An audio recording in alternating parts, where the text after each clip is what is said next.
Dampak dari keluarnya pesaing di kelas terbang asal Inggris, Muhammad Mokaev, sepertinya terus berlanjut.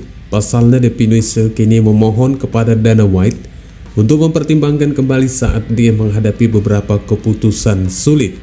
Ini merupakan satu masa yang sulit bagi petarung di kelas terbang yang belum terkalahkan itu, yang berawal dari eliminasi gelar di kartu utama UFC 304, ke babak penyisihan, lalu ke babak penyisihan awal, hingga akhirnya ke pasar agen bebas. Dan setelah kemenangannya yang terakhir atas Manel Kape di Manchester, Dana White mengumumkan bahwa UFC tidak akan memperbarui kontrak Mokaev lagi karena berbagai masalah di balik layar. Tentu saja dari keputusan CEO UFC itu benar-benar membuat Mokaev kaget sejadi-jadinya, karena selama ini dia merasa nyaman bergabung dengan UFC. Mokaev sendiri merasakan ketidakpercayaan yang luar biasa karena dicoret begitu saja dari daftar peringkat pesaing. Apalagi mengingat bahwa dia baru saja memperpanjang kemenangan beruntunnya di UFC menjadi 7 win streak. Dan itulah mengapa dia merasakan kekagetannya di mana petarung yang sama sekali belum terkalahkan itu kok malah dikeluarkan dari promosi. Bahkan menurutnya ini seharusnya menjadi yang sebaliknya, di mana rekor pencapaiannya menjadi satu target utama bagi promosi untuk terus menggelar pertarungannya. Alhasil dari keputusan promosi ini kepadanya, Mokaev yang masih merasa kesenangannya untuk bergabung dengan UFC terlihat cukup menyedihkan, di mana dia rela bertarung tanpa bayaran apapun asalkan bisa kembali bergabung dengan UFC. Karena menurutnya satu hal yang paling diharapkannya saat ini agar UFC membatalkan keputusan mereka yang telah mencoret namanya di daftar pesaing kelas terbang. Of course, I said to Hunter Campbell, I said whatever I've done at the hotel, I'm ready to pay for that and fight next fight in UFC for free. Whatever trouble I made, I think it's unprofessional, but it's something that was in my heart for a long time. I have to get rid of it, and I think I took a big lesson. I want to come back to UFC, and hopefully I will be back.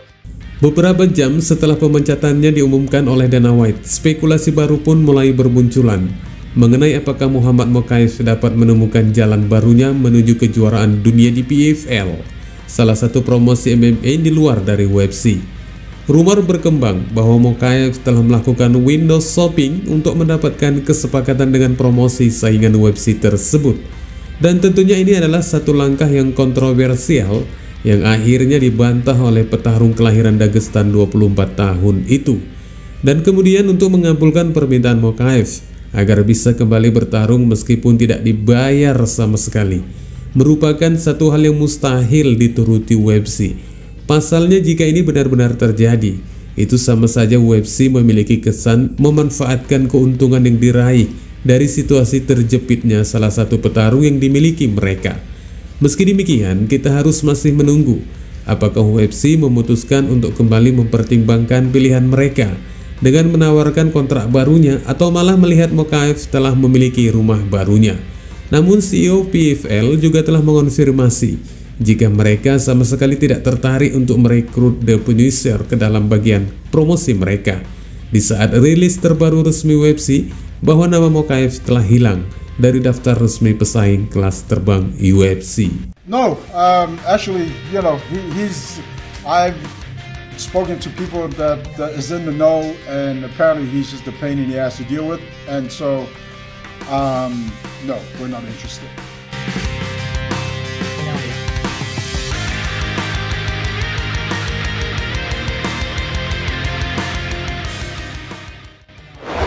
Cory Sandhagen merupakan petarung UFC dengan waktu yang cukup lama memiliki jam pertarungan dengan UFC, akhirnya kembali gagal menuju prosesnya untuk tembakan gelar. Setelah menderita kekalahan dengan keputusan mutlak dari petarung Dagestan yang hingga kini belum terkalahkan, Umar Nurmagomedov. Datang dengan membawa 3 kemenangan beruntun sebelum acara UFC Abu Dhabi, namun dari kekalahannya tersebut akan membuat The Sandman kembali ke kolom menengah klasmen. Bagi Sandhagen, seperti dikatakannya di dalam wawancara oktagonnya selepas pertarungan itu, bahwa Umar merupakan petarung hebat dan diyakininya akan menjadi juara di divisinya ini. Tampaknya akan kembali berjuang ke oktagon dengan mempelajari dari semua kunci kekalahannya dari Umar Nurmagomedov, seperti yang dituliskannya melalui media Instagram miliknya dengan mengatakan, olahraga yang sulit, Umar benar-benar petarung kelas dunia. Merupakan satu kehormatan untuk melawan salah satu petarung terbaik dunia. Selamat untuknya, akan terus membaik seperti yang selalu kulakukan. Terima kasih atas dukungannya, aku menyayangi kalian. Beginilah ungkapan Sanagan pasca kekalahannya dari Umar Nurmagomedov melalui Instagram miliknya.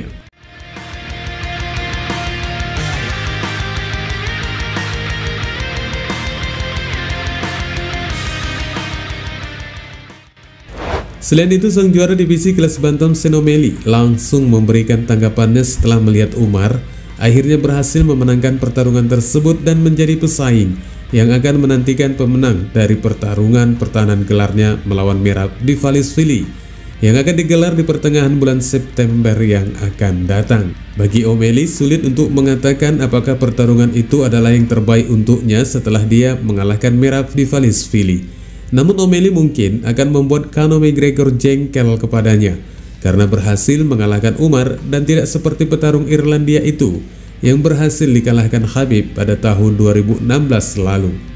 Berbicara di saluran YouTube-nya setelah menyaksikan pertarungan Umar versus Sanagan, O'Malley mengatakan, "Aku akan melawan Umar untuk yang selanjutnya. Umar yang tak terkalahkan dengan 18-0 akan melawan Suga yang tak terkalahkan dengan 19-0. Aku tidak keberatan mengalahkan orang Dagestan. Itu akan menjadi cara yang sangat bagus untuk melawan Conor.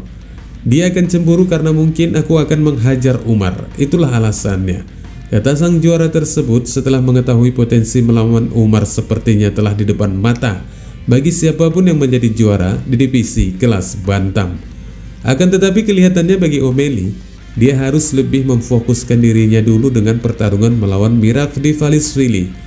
Dan meskipun banyak prediksi jika dia masih akan mampu mempertahankan gelarnya, namun sebelum kepada Umar, itu lebih baik perhatiannya lebih ditujukan kepada lawannya di pertarungan pertahanan gelar yang akan datang. Karena sepertinya UFC belakangan ini tidak lagi merekomendasikan rematch secara instan, dan itu akan merugikannya jika dia akhirnya menerima kekalahan dari Dvalishvili. Wassalamualaikum warahmatullahi wabarakatuh.